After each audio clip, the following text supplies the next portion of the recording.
Andy Wang, Associated Press U.S. Commerce Secretary Wilbur Ross, second from left, and Chinese Vice Premier Liu He, right, arrived to attend a meeting at the Diaoyutai State Guest House in Beijing, Sunday, June 3, 2018. U.S.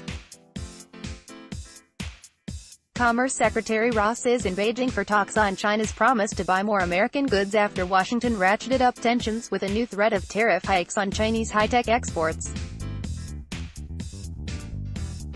By Joe McDonald and Paul Wiseman, the Associated Press. China has warned any agreements with Washington in their talks on settling a sprawling trade dispute will not take effect if threatened U.S.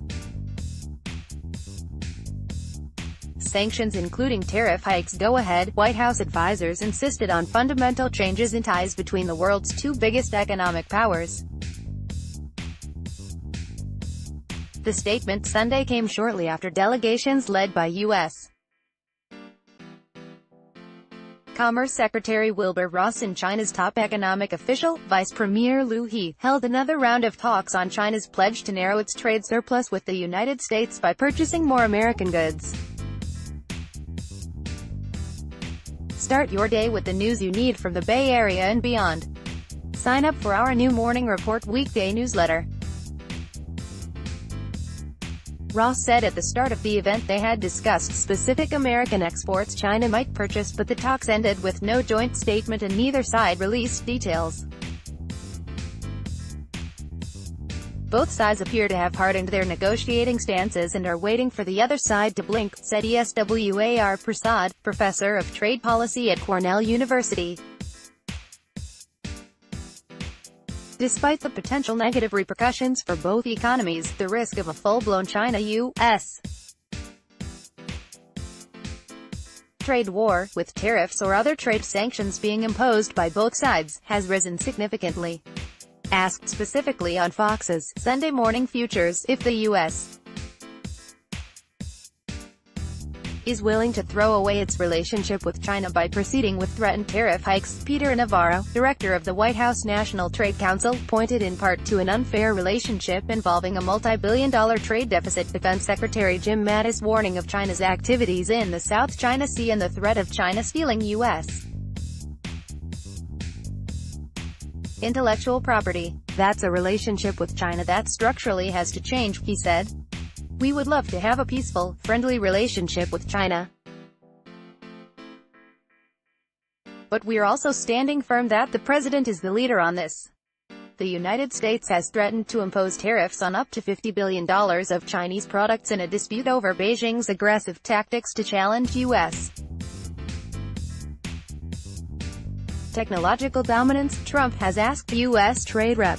Robert Lighthizer to look for another $100 billion in Chinese products to tax. China has targeted $50 billion in U.S.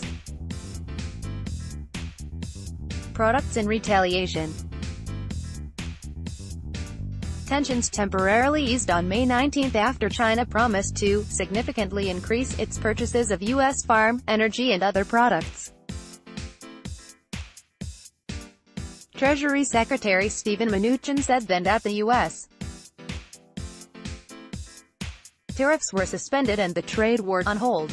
The purchases are meant to reduce America's massive trade deficit in goods and services with China, which last year came to $337 billion, according to the U.S. Commerce Department. After the apparent ceasefire, global financial markets rallied in relief. But Trump upended the truce last Tuesday by renewing his threat to impose 25% tariffs on $50 billion in Chinese high-tech goods. The tariffs are meant to pressure Beijing for allegedly stealing trade secrets and forcing foreign companies to hand over technology in exchange for access to the Chinese market. Navarro later called Mnuchin's conciliatory comments an unfortunate soundbite. Ross nonetheless journeyed to Beijing Friday to work out details of the vague agreement Mnuchin had earlier cobbled together with the Chinese vice premier. China balked at making concessions unless the U.S. lifted the tariff threat. If the United States introduces trade sanctions including a tariff increase, all the economic and trade achievements negotiated by the two parties will not take effect, said a Chinese government statement, carried by the official Xinhua news agency. The negotiating process should be based on the premise of not fighting a trade war, the statement said. The dispute with China comes at the same time Trump has riled some of America's closest allies with the imposition of tariffs on steel and aluminum imports. After a three-day meeting of finance ministers from the G7 industrial nations that ended Saturday in Canada, Canadian Finance Minister Bill Morneau issued a summary saying the other 6 members want Trump to hear their message of concern and disappointment over the U.S. trade actions. Allies including Canada and the European Union are threatening retaliatory tariffs. Canadian Prime Minister Justin Trudeau told NBC's Meet the Press on Sunday that the reciprocal tariffs would hurt both U.S. and Canadian workers and consumers. He also pushed back against the argument that Canadian steel poses a U.S. security threat.